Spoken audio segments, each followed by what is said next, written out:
En medio de una durísima polémica y también sorpresas de último momento, pasó en primera instancia la llamada Ley de Financiamiento o Reforma Tributaria en las comisiones del Congreso y está a punto de ser ley. El senador David Barguil es ponente de esta iniciativa, nos acompaña a esta hora de la mañana. Senador, buenos días, ¿cómo me le va? Buenos días, Juan Diego, un saludo a los televidentes. Gracias por invitarnos. ¿Trajo el casco? Estoy listo. Vamos a pasar al tablero porque hay muchísimas dudas y preocupaciones entre los colombianos.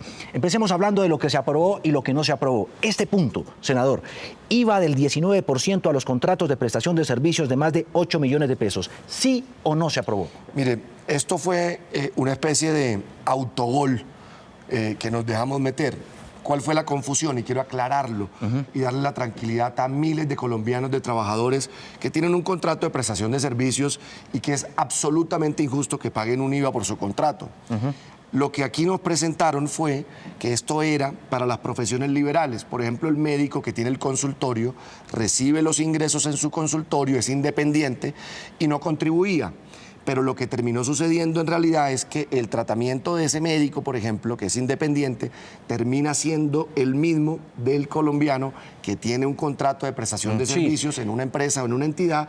Terminaron todos en la misma bolsa y por eso esa decisión equivocada. ¿Pero se aprobó o no se aprobó? Quedó en el texto. O sea, sí se aprobó. Pero no me le pongas así ahí porque me va a asustar a la gente. No, anoche. No, sí se aprobó. Quedó en el texto, así es. Pero anoche mismo, con todos los ponentes, por unanimidad, y con aval del ministro de Hacienda, quedó desde anoche eliminado en el nuevo texto que va en la ponencia a segundo debate. Así que, como dice la canción, te lo agradezco, pero no. Se le dijo muy claramente a la DIAN que ese artículo no va. No habrá senador. IVA a los contratos de prestación de servicio y el régimen se mantiene como en la actualidad. Los que son de régimen común, los que están obligados a facturar, pues tienen que pagar el IVA. Claro. Miren, es que este es el ejemplo para que lo entiendan perfectamente los televidentes. ¿De qué estamos hablando? Supongamos que una persona por esta modalidad de contrato se gana 8.289.000 pesos.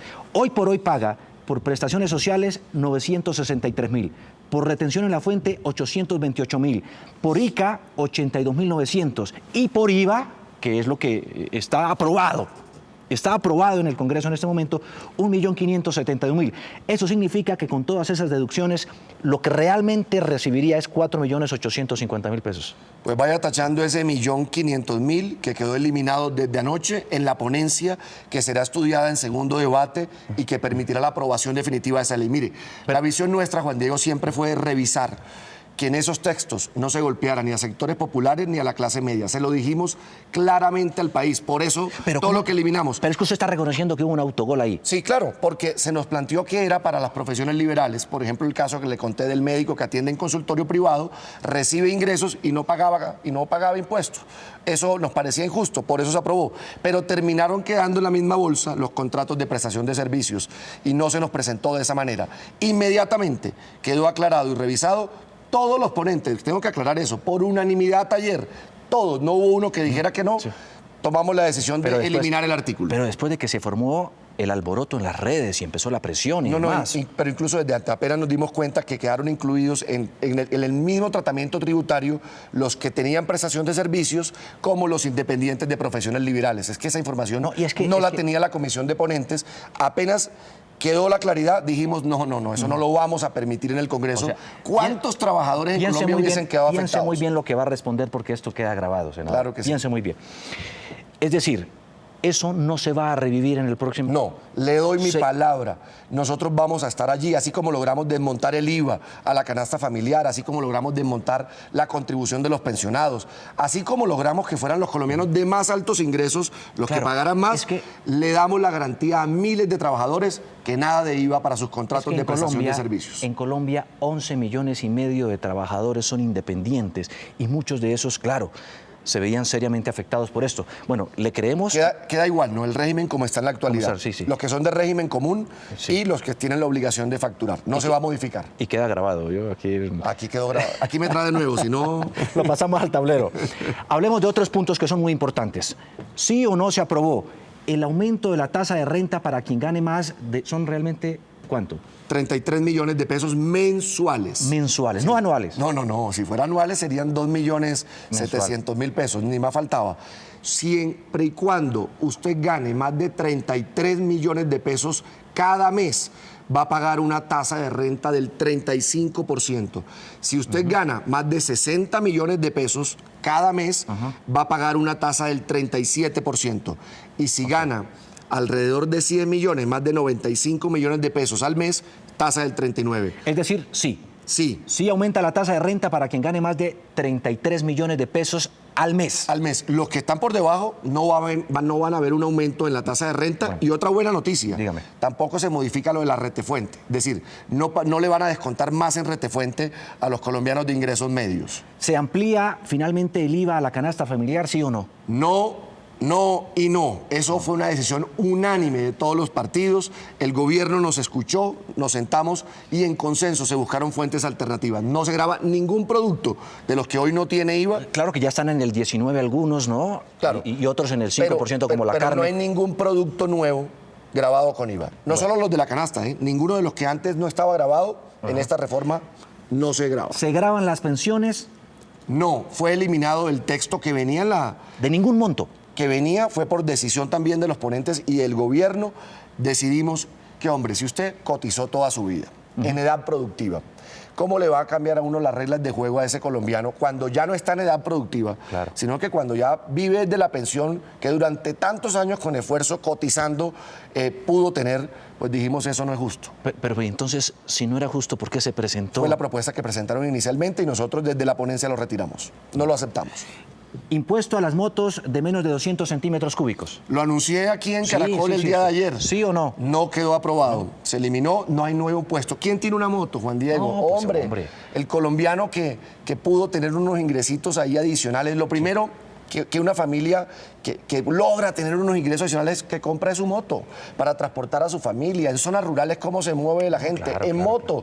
Es un muchas, tema de menos de superación también. No vamos a golpear, hombre, a los sectores pero entonces, populares. ¿por qué lo llegaron a considerar? No, quedó planteado por el gobierno en el bloque de... O sea, pero estaba ahí, o si no, no lo habrían hundido. Y nosotros lo sacamos con proposición firmada por los ponentes.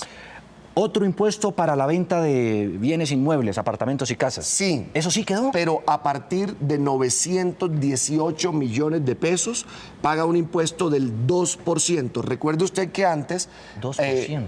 Pagaba IVA del 5%, pero los de 800 millones. Ahora, de 918, impuesto al consumo del 2%. Siempre que es bastante, distinto, ¿no? Porque, fíjese usted, 918 millones de pesos, 2% viene siendo un apartamento casi 20 de 1.000 millones, pesos. casi 20 millones de pesos. Pero no me diga que eso es sectores populares, Juan Diego. Bueno, no, naturalmente no, pero bueno, es un impuesto nuevo.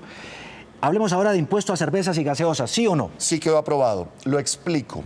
Ya hoy en día la cerveza y la gaseosa tiene IVA, paga IVA. Es decir, no es que es un nuevo impuesto, ni se aumenta la tarifa. Lo que se cambia es la metodología para aplicar ese IVA. Antes era monofásico. ¿Qué significa eso? Que se aplicaba en la fábrica, al precio de fábrica, o sea, al inicio. El plurifásico en lo que consiste es que se paga durante toda la cadena. ¿Cuál es la cadena? Se paga un pedazo en la fábrica, otro en el distribuidor y, por supuesto, usted lo ve reflejado en el precio final de venta. Claro. La noticia importante para que la gente entienda es que en una tienda donde se vende la cerveza, por ejemplo, que ya esa cerveza pagaba IVA en precio de fábrica, ahora el aumento será marginal porque ya tenía un impuesto al precio de fábrica, será la diferencia entre ese precio y el valor final de venta. Si la cerveza vale 2.000 pesos, ¿cuánto tendrá que pagar? 120 pesos más. 2.120 pesos. Aproximadamente. Bueno. Pero vea, ¿dónde se va a sentir? Donde, por ejemplo, nos vendían la cerveza en un restaurante a 10.000 pesos o a 12.000 pesos, la que usted consume, porque usted va a esos restaurantes. No. Yo lo he visto. Usted también. Pues, pero no era justo que usted y yo pagáramos allá en el restaurante la cerveza a 12.000 y esa cerveza de 12.000 venía pagando IVA de 1.000 pesitos. ¿Le parecía justo? No, naturalmente. Eso es lo que cambia.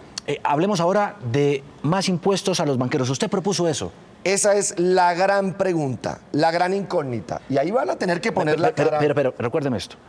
¿Cuánto se ganaron los banqueros? No, imagínese. El sector financiero se ganó 14 billones de pesos. 14 billones. Billones. Estamos hablando de ganancias. Billones. O sea, lo que falta para la reforma tributaria se Sí, ganaron. literal. El hueco fiscal del presupuesto nacional del próximo año fue las utilidades del sistema financiero. Y eso está bien. Sí, sí, está bien. Y yo quiero dejar mi posición muy Sí, clara. está bien, no hay discusión. Es decir, que las empresas ganen, Sí. que el sector privado gane. Mire, Pero si que las los que más ganen contribuyan más si también, las empresas ¿no? no ganan, pues acaban, se cierran. Sí, de acuerdo, de acuerdo. Pero si vemos que hay un sector, hombre, en bonanza, que todos los años produce utilidades billonarias, que el año pasado creció, adivina cuánto, al cuádruple. Es que no creció al doble, ni al triple, sino que creció 4 veces por encima de lo que creció el resto de la economía real. Y el sector financiero, usted y yo lo sabemos, es un intermediario Por de eso, la economía. si se ganaron 14 billones de pesos, ¿van a pagar o no? Hemos dicho, que paguen algo. Recuerde que en esta reforma le estamos bajando el impuesto a las empresas, lo cual es una decisión importante para impulsar a los sectores productivos, para que crezca el empleo, para que haya más empresas, para que los chiquitos, los que arrancan, el emprendedor que monta una empresa, no tenga que tributar tanto. Pero ahí también le termina generando el beneficio a los banqueros, porque son empresas. Claro. Entonces lo que yo he dicho es, hombre, ¿cómo es que le vamos a decir al país que la persona natural, pues que gana bastante, paga más, y el banquero le vamos a bajar los impuestos? Eso es un absurdo. Yo me he propuesto que esa tasa que tienen las empresas, que será del 30, los banqueros tengan una sobretasa de 5 puntos más. Es decir, que ellos queden con una tasa en renta del 35, Juan Diego. ¿Eso cuánta plata es? Pero la pregunta es, ¿se aprobó o no se aprobó? No, no está todavía, no se puso en discusión. ¿Y se puede? No, claro, lo dejamos allí listo y vivo. Porque yo me di cuenta que habían unas movidas allí. ¿De quiénes? De los banqueros, con algunos amigos que tienen allá. Y yo me di cuenta de las movidas y dije, no es... me voy a meter un autogol, como el autogol que hubo de los contratos de prestación que no nos dimos cuenta. Dije, me voy a meter un autogol, no lo pusimos en consideración en las comisiones económicas y va al pleno del Congreso. Además, va a ser bonito. Vamos a ir a poder ver quién está del lado de la gente, del ciudadano de a pie, y quién está del lado del banquero que tanto gana. Bueno. ¿Sabe cuánta plata es esos 5 puntos? ¿Cuánto? Casi 800 mil millones de pesos al año. ¿No le parece justo que de 14 billones, hombre, 800 mil para ayudarnos a cubrir el hueco fiscal, 800 mil para cubrir la demanda de la educación de todos estos jóvenes que están peleándose que sus universidades tengan un laboratorio, que haya posibilidades de becas para los de menos ingresos? No, yo sí voy a darme la pelea a fondo. Eso espero. Eso No, espero. pero bueno. No, es que se lo reconozco. Usted ha sido uno de los Juan que pelea Diego, por eso contra los banqueros. Ojalá los medios puedan estar allí para ver la cara de quiénes van a votar sí y Hacen quiénes mucho van a lobby, votar no. mucho lobby los banqueros para que no ocurra eso. Pero ¿sabe qué ha sido? Yo tengo que reconocerlo. Esa proposición la firmaron congresistas de todos los partidos. Pero le hablo de Centro Democrático, Uribe, hasta el partido de la FARC, los Verdes, el partido de Petro, los independientes, los partidos de gobierno, todos. Así que será la oportunidad de ver de quién está. Vamos a poner las cámaras. Lado. Vamos a poner las cámaras, ojalá los medios de comunicación. ¿Se compromete a eso? Sí, pero por supuesto, Listo, a poner muy las bien. caras cuando estén Nos ayuda discutiendo mucho. ese tema del impuesto a los banqueros. Veamos ahora lo que dicen también nuestros televidentes a través de las redes sociales, en Twitter. Dice que sean claros, honestos y eviten estos micos que son dinosaurios que atentan contra la clase trabajadora colombiana. Así las cosas, creo que nuestra economía debe reformarse y dejar tanta excepción generando esas diferencias pues tan inequitativas. De acuerdo, y para eso estamos allí. Ese un poco ha sido el papel que fuimos a cumplir en esa discusión de la ley de financiamiento. Ya que pues habla este televidente de lo inequitativo, pues este es un país muy desigual. Según el Banco Mundial, somos uno de los más desiguales en Latinoamérica. No, pues, del mundo. ¿Por qué finalmente no se bajaron ustedes el sueldo y también habían contribuido ahí? Pues de facto nos lo estamos bajando, porque mire que la iniciativa contemplaba lo de los 35 millones en adelante para aumentar la renta, lo bajamos a 33 para quedar nosotros incluidos, es decir, que con la tasa adicional de renta que estamos pagando, eso obviamente lo que genera es que nos van a descontar muchísimo más y que vamos a contribuir muchísimo más, y estamos listos para congelar los salarios y para Pero ya muchos tomar dijeron, no, yo no puedo decidir sobre, me declaro impedido porque no puedo promulgar una ley donde yo mismo me baje. Que dar ejemplo. Y esa es la decisión que hay que tomar, porque no puede ser que en un país donde hay tantos colombianos sin ingresos o con bajos ingresos, hombre, no demos ejemplo. Sí. Por eso bajamos la tasa de renta para que quedáramos nosotros allí metidos. Sí. Veamos estos datos ya para terminar. El senador dice... Pero vea, en esa misma lógica, ¿Quién va a pagar? Quien tenga un patrimonio superior a 5.000 millones de pesos. Usted lo tenía en la anterior gráfica. Es decir, los de más altos ingresos, que esos sean los que tengan que meterse la mano al bolsillo para que no sean los colombianos que menos ganan. Para rematar, esta es una alerta que hace la Contraloría General. Van 15 reformas tributarias desde los años 90. Dicen que el déficit real es de 30 billones de pesos, que esto se va en evasión, que esto se va en corrupción. Uno dice, senador, bueno, ¿y por qué no orientar un poco hacia allá? Allí hubo decisiones, normalización de la DIAN, esperamos recaudar más de 1 billón de pesos. También esos patrimonios que están fuera del país, que se fueron. Estamos dándole un beneficio para que vuelva a Colombia, en Argentina lo hicieron, y nos llegue más platica. Y otro tema muy importante, que hay que decirlo, la decisión que se toma en la ley de financiamiento para impulsar a los sectores productivos. Se le baja la renta al 30%, se acaba la renta presuntiva. Eso, ¿a quién golpeaba? Al pequeñito. Usted salía a la universidad, montaba una empresa. Los 2 primeros años tenía pérdidas, pero había renta presuntiva. Es decir, así tuviera pérdidas, tenía que pagarle a la DIAN impuesto de renta. Imagínense, eso lo vamos a acabar. Bueno. Y el incentivo tributario a la economía naranja, al sector agropecuario, que es un sector que hay que impulsar. Senador Barguil, muchísimas gracias por pasar con nosotros al tablero, echar lápiz hoy aquí, precisamente para aclarar tantas dudas sobre este tema tan polémico que es la ley de financiamiento. Muchas gracias por estar con nosotros. Juan Diego, gracias a ustedes y tengan la absoluta certeza de que vamos a estar allí vigilantes de que en esa segunda ponencia no haya ni micos, ni orangutanes, ni nos metan goles. Que podamos de verdad sacar una ley que ponga a contribuir al que más tiene, defienda a los sectores populares y a la clase media y ponga a crecer la economía de este país, que es la visión del gobierno. Bueno, muchas gracias.